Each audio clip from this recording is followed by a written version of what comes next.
This is PCJ Radio International. This is PCJ Radio International. This is PCJ Radio International, broadcasting to listeners in Southeast and East Asia on 13720 kilohertz, and to listeners in Port Moresby and Papua New Guinea on 101.9 FM. This is PCJ Radio International.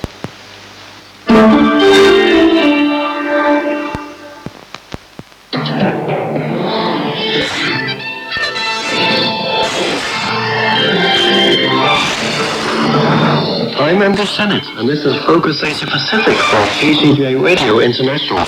Coming up, Chinese authorities crack down on Uyghur groups in Xinjiang. India swears in a new Prime Minister. And clothes brands meet in Cambodia with government officials to improve workers' conditions.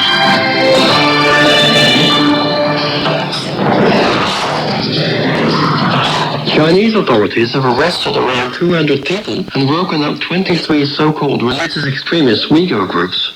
The official Xinhua news agency says more than 200 explosive devices were also seized in raids over the past month. The crackdown follows several deadly bomb blasts, the latest in a market last week, which killed 31 and injured almost 100 people.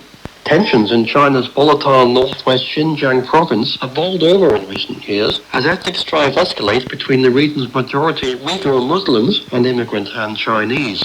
Karen Snowden asked Bruce Jacobs at Monash University if this crackdown will ease tensions or increase them. What we have in Xinjiang is actually a classic colonial situation.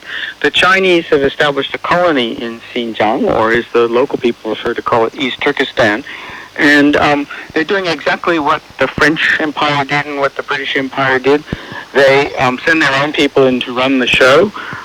They send their own companies in to extract resources.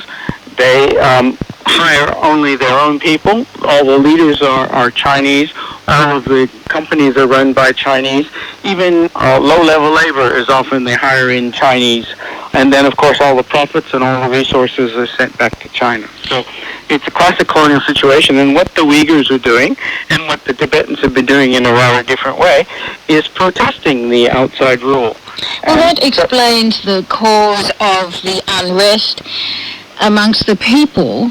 What about the size of the groups that the authorities are saying exist? Do you think it's as organised as those figures suggest?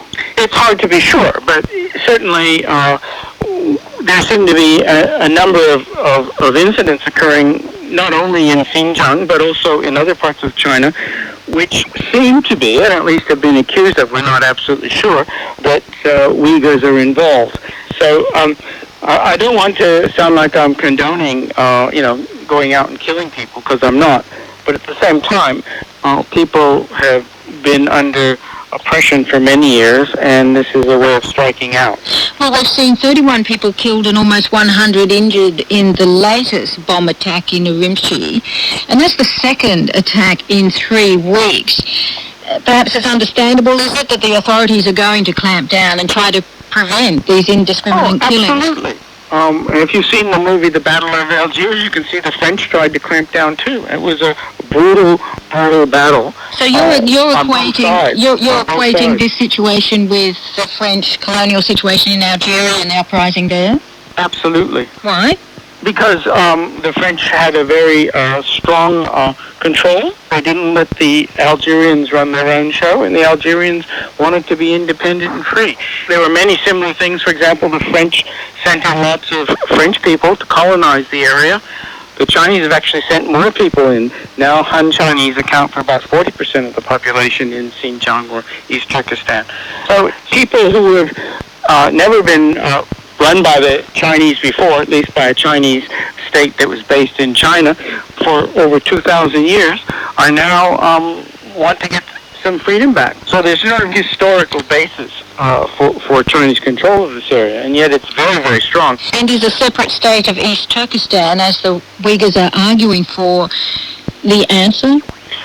I think that would have to be ultimately decided, but I don't see anything wrong with having a separate state of East Turkestan. Is this situation going to get worse, a lot worse,